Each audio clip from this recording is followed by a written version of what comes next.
ये पंखे बंद, हर्ष भाई आओ ना, आपके लिए वेट हो रही है, बस आइए। आजा भाई आजा चिकारा। एक मिनट मैडम लाइव शुरू हो गया हमारा।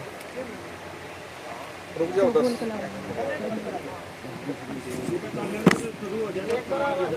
आ जाए, ये निकलेंगे फिर प्रेस वाले। अरे सर भाई ये जो अपने सोनीपत वाली प्रेस है ना, एक बार ये ये चले जाएंगे फिर अपने ये भाई निकलेंगे, सोशल मीडिया वाले बात हो रहे, आ जाओ ना। हाँ आ जाओ, साइड आ जाओ। चलो मैं विकास भाई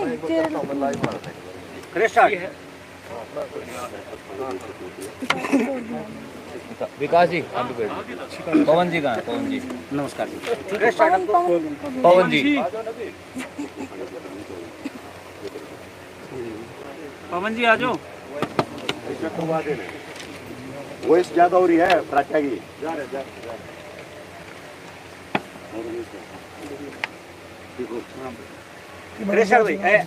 काजन जी, अब आपकी जो फिल्म सिटी आप बना रहे थे उस पर पीला पंजाब और डीटीवी विभाग ने चलाया, क्या मानते हो क्या पीछे कारण रहे?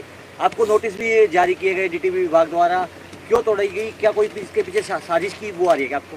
देखिए, मुझे कोई भी नोटिस जारी नहीं किया गया। अगर मुझे नोटिस जारी किया गया होता तो मैं अपने कलाकार साथियों को इकट्ठा करती, मैं सीएम तक, मैं पीएम तक जाती। लेकिन मेन बात यही रही कि मुझे कोई भी नोटिस नहीं दिया गया, ना ही तो मुझे खाली करने का दिया गया और ना ही मुझे तोड़ने का कोई नोटिस दिया गया। डीटीवी विभाग ये कह रहा है मैम कि हमने जो ईश्वर है और पवन है, इनके नाम ये जमीन है, उनको 4 बार नोटिस है वो दिया था, जिसके बाद हमने कार्रवाई की है। अगर उन्होंने नोटिस दिया है तो वो दिखाएं, वो रिसीविंग दिखाएं, वो ये मतलब प्रूफ करें कि हमने मतलब नोटिस दिया था। उन्होंने कोई नोटिस नहीं दिया। शुरू में आज से 1.5 साल पहले एक शो कोर्स उन्होंने दिया था, जिसका रिप्लाई हमने एडवोकेट के थ्रू कर दिया था एक लीगल तरीके से। क्या कारण था अभी इसको तोड़ा गया?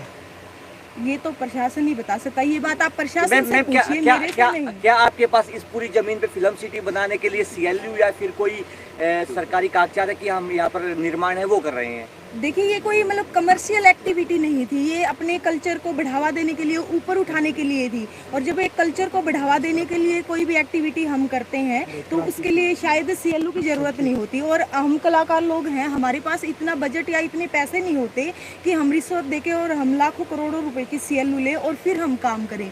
क्योंकि मैं खुद कलाकार हूँ, तो मैंने अपने और कलाकार भाइयों के लिए ये काम किया था। तो क्या आप ये मानते हो कि रिश्वत है वो सीएलयू के लिए ली जाती है हरियाणा सरकार में? क्योंकि आपने एक बड़ी बात है वो अभी कही है।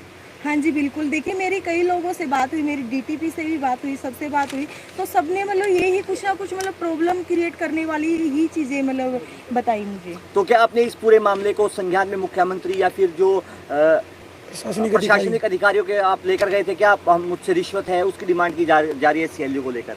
नहीं, इस चीज़ को मैं लेके नहीं गई, लेकिन अभी मैं लेके ज़रूर जाऊंगी। क्योंकि डीटीपी ने मुझे ये आश्वासन दिया था जब मैंने उनको रिप्लाई किया एक लीगल तरीके से कि आप मतलब करिए, ये कल्चर एक्टिविटी है, इसमें कोई प्रॉब्लम नहीं है, ना ही यहाँ पे पोल्यूशन का है ना ही कुछ। अगर मान लो किसी को पता हो कि उसका घर टूट रहा है तो क्या वो मदद नहीं मांगेगा? वो इतना चुप कौन बैठ जाएगा? अभी आपने कल एक हमें प्रेस नोट भेजा था जिसमें प्रेस कॉन्फ्रेंस का न्योता दिया गया था आप द्वारा। उन्होंने अपने एटीपी अंजू जून पर आपने गंभीर आरोप लगाए हैं कि उन्होंने मुझे यहाँ से हटाने की कोशिश की, मुझ पर बेवजह दबाव बनाया गया। जब वो कार्रवाई है वो जब फिल्म सिटी को तोड़ रहे थे, उसको वहाँ पर क्या बातचीत हुई थी आपकी? बिल्कुल, जैसे ही एटीपी अंजू जून की टीम आई और साथ में उनके जी पुलिस फोर्स भी थी, तो मैंने उनको बहुत रिक्वेस्ट करी। मैंने कहा जी मेरा देखो लाखों रुपए का सामान है और वो सामान भी है कि जो अनमोल है, जो मैं शायद ज़िंदगी में कभी इकट्ठा नहीं कर पाऊँ। क्योंकि वो सालों की मेहनत से मैंने पूरा हरियाणा घूम घूम के एक एक चीज़ एंटीक मैंने इकट्ठी की थी, जो कि अंदर के अंदर तोड़ दी गई। मतलब सामान निकालने का भी टाइम नहीं दिया। मैं बार बार उनसे रिक्वेस्ट कर रही थी, तो वो लेडी पुलिस की फोर्स लेके आई थी और उन्होंने मेरे फ़ोन वोन भी छिनवा लिए और बोला कि इनको पकड़ लो जब तक मतलब यहाँ पे ऊपर से हमें ऑर्डर है कि यहाँ पे एक ईंट भी नहीं बचनी चाहिए। तो कहाँ से उन्होंने कुछ बताया हो, कहाँ से ऑर्डर मिले हैं? मैंने उनसे पूछा, मैंने ये भी बोला कि आप रिटर्न में मुझे ऑर्डर दिखाइए। तो उन्होंने शुरू में तो मुझे मिसगाइड किया, ये बोला कि हमारे पास सीधा डीसी साहब के ऑर्डर हैं। तो जैसे तैसे करके मैंने किसी फ़ोन से जो सोनीपत के डीसी हैं, मैंने उनसे बात की। मैंने कहा सर मेरी फिल्म सिटी तोड़ रहे हैं और आप प्लीज़ मेरी मदद कीजिए, और ऐसे ऐसे कह रहे हैं कि ये डीसी साहब के ऑर्डर हैं। तो उन्होंने कहा कि देखिए मेरे कोई ऑर्डर नहीं है और मुझे इस प्रकार की कोई भी जानकारी नहीं है। है। तो तुरंत मैंने एटीपी को बोला, मैंने कहा प्लीज़ आप यहीं रुक जाइए, आप या तो ऑर्डर दिखाइए, मेरी देखिए अभी मेरी डीसी साहब से बात हुई है और उनके कोई ऑर्डर नहीं है। तो उन्होंने मुझे कहा कि जो इस डिपार्टमेंट के हेड हैं पांडुरंगा जी, उनके रिटर्न में ऑर्डर हैं।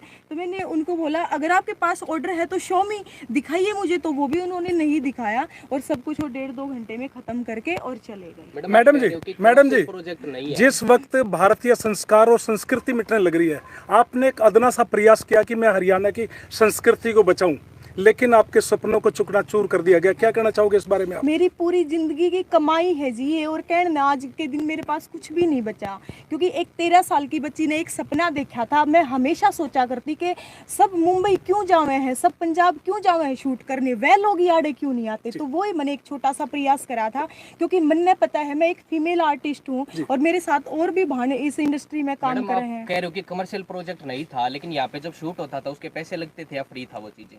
नहीं, वो चीजें हम आर्टिस्ट मतलब मिल बांट के भी कर लेते थे। और हमें अगर उसमें हमने जब देखा उसको चेक किया तो उसकी बुकिंग के पैसे ले तो रहे थे ना। मेंटेनेंस का तो लगता है ना सरकार की पूरा बनने का इंतजार क्यों किया और मुझे नोटिस क्यों नहीं दिया, मुझे खाली करने का नोटिस क्यों नहीं दिया गया, मुझे तोड़ने का नोटिस क्यों नहीं जो दिया डीटीपी गया। विभाग है वो कहता है जिसकी जमीन थी हमने उसको नोटिस दिया।